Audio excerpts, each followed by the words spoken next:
এই কাগজটা কিসের? এরকম কাগজ তো পিরাইছে দেয়। নিশিতের ওই ছবিটাতেও তো হাতে এরকমই একটা কাগজ ছিল। তার মানে এই শুক্রবার আমরা সম্বর্ধনা অনুষ্ঠান রেখেছি। আমরা সবাই আশা করব তুমি আসবে। আজ কি বার? হ্যাঁ, আজ তো শুক্রবার।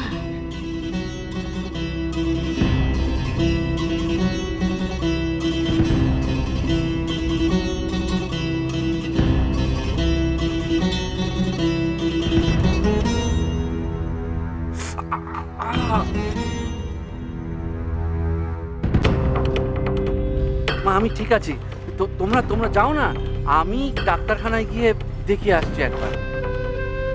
মা সেটাই ঠিক হবে, অনেকটা কেটে গেছে, একটা ইনজেকশন লাগবে। মা মা বলছিলাম যে উষসী ঠিকই বলেছে।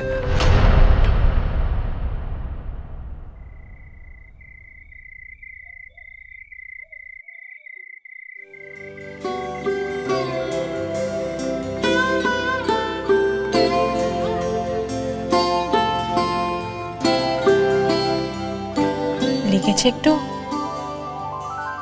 না, বলেছিলাম না ভয়টা আর কোথাও নেই, ভয়টা শুধু তোমার মনের ব্যাপার।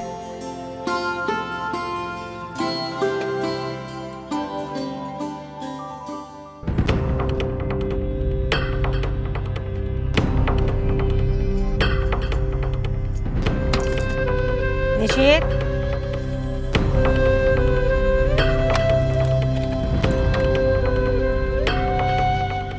এনে বাবা, তার জন্য গাঁদা পাতা থেতো করে এনেছি। দে হাতটা দে, লাগিয়ে দিই সেরে যাবে। দে হাতটা দে। তোর কিসে কি সারে আমি জানি না, সকাল সকাল ছুটলি হাসপাতালে। আদৌ নিজের জন্য গেছিলি না অন্য কারোর জন্য কে জানে।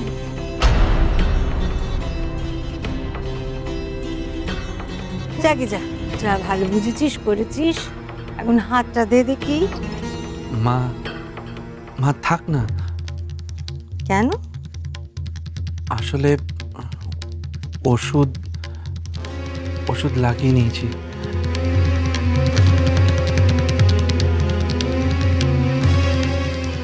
এই যে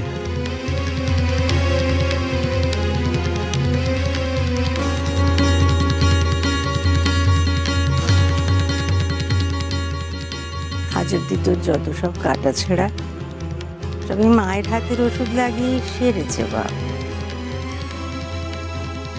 আজ আর মায়ের হাতের ওষুধে কোনো ভরসা নেই, আর প্রয়োজন নেই। তুই মাকে ছেড়ে ছুটলি বউয়ের সঙ্গে। আমার ভুল রে,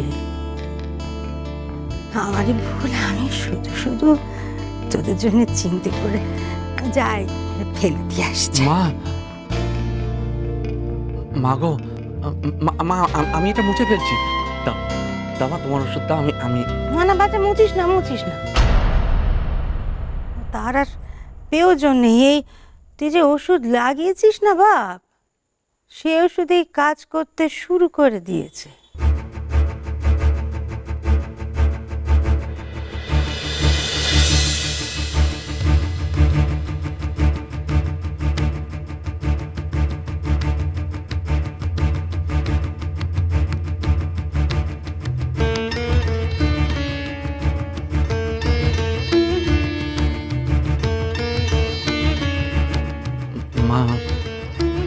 মা আসলে আমি তোমায় বলতাম।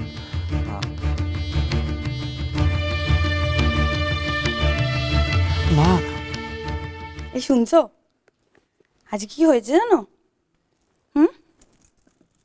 কি? শোনো না, বলছি কি, আজকে না তোমার কাকুলির গলায় একটু হলে ফাঁসি লেগে যাচ্ছিল। মা আছে না, মা প্রায় বুঝে গেছিল ওই কেক আর পাত্রপক্ষের ব্যাপারটা, নতুন চার প্যাকেটটা খোলা ছিল, সেটা দেখে তো মামাকে ক্যাক করে ধরেছে। তোমার ওই বোন তো আরেকটু হলে সব বলে দিচ্ছিল মাকে। বাবা, ওর চোখ মুখ দেখে না, ওকে দেখে তো আমারও হাত পা ঠান্ডা হয়ে গেছে। আমি ভাবলাম এই বোধহয় ও মাকে সব বলে দিল। তুমি জানো তো, আমার না মনে হয় তোমার মা আমাকে এরকম ভয় দেখিয়ে দেখিয়ে একদিন হার্ট অ্যাটাক করে মেরে ফেলবে। আর আমি তো মামলাও করতে পারবো না, এতে তো মামলা হয় না, হয় বলো? একটা কথা বলো। হ্যাঁ, কি বলো? ভাবছিলাম, দেখো, ছেলে মেয়েদের সাথে মা বাবার মিল হয়, ঠিক আছে, এবার শাশুড়ির সাথে বউয়ের মিল হয় বলো? হ্যাঁ, কোথায়? এই যে আমাদের বদ্দি আর আমার শাশুড়ি কিরকম একটা পুলিশ পুলিশ হাবভাব না, সারাক্ষণ কিরকম গোয়েন্দা গোয়েন্দা হয়ে ঘুরে বেড়ায়। হ্যাঁ, তাই না? শ্যামল,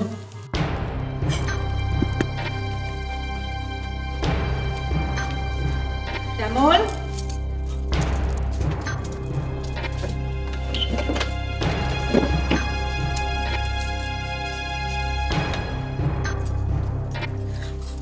মা, আপনি কেন এলেন? আমাদের ডাকলে তো আমরা চলে যেতাম আপনার কাছে। তুমি একটু নিচে যাও তো, আমার শ্যামলের সঙ্গে একটু দরকারি কথা আছে। ব্যাস, অনেক ঘাট জেনে গেছে সবটা। ও মা, মা গো, কাকুলির আর কত সর্বনাশ করবে তুমি? তোমার কথা রাখতে গিয়ে দেখো কাকুলির আবার কি হয়। কি হলো? কথা কানে যায়নি? যদি কথা কানে নাই যায় তো কুলোর মতো কানগুলো বয়ে বেড়ানোর দরকারটা কি? কেটে ফেলে দিলেই হয়। দাঁড়াও, বাইরে দাঁড়িয়ে দাঁড়িয়ে উকি ঝুঁকি মারার কোনো দরকার নেই। কথা শোনার চেষ্টা করো না। আমার বাইরে দুটো চোখ আছে, মনে রেখো। যাও, এদিকে আয়।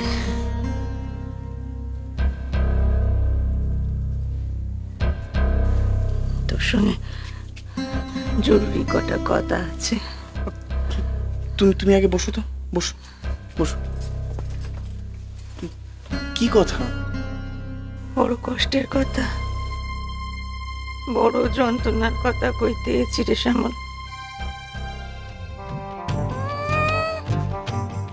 বললে হবে? কি সুন্দর ছোট্ট ছোট্ট দুটো কান আমার, বলে কিনা কুলো না। আচ্ছা, এটা কি হলো? হ্যাঁ, এমন কি কথা বলবে যেটা আমার সামনে বলা যাবে না? হ্যাঁ, ওকে ঘর থেকে বার করে দিল। রাত্রেবেলা কত কসরত করে আমার পেট থেকে সব কথা বার করতে হবে। শ্যামল, শ্যামল রে, তোদের মা যে এই গোটা সংসার, এই বাড়িটাকে এতকাল ধরে বুকে আগলে রেখে দিয়েছিল, সেই সব কিছু আজ ওর সর্বনাশের মুখে। এই কথা কেন বলছো মা? এমনি এমনি বলছি না, হয় ওর ভয় বলছি।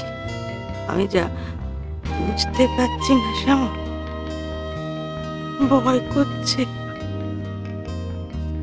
ওই বড় বৌমা এই গোটা সংসারটাকে একেবারে শেষ করে দেবে।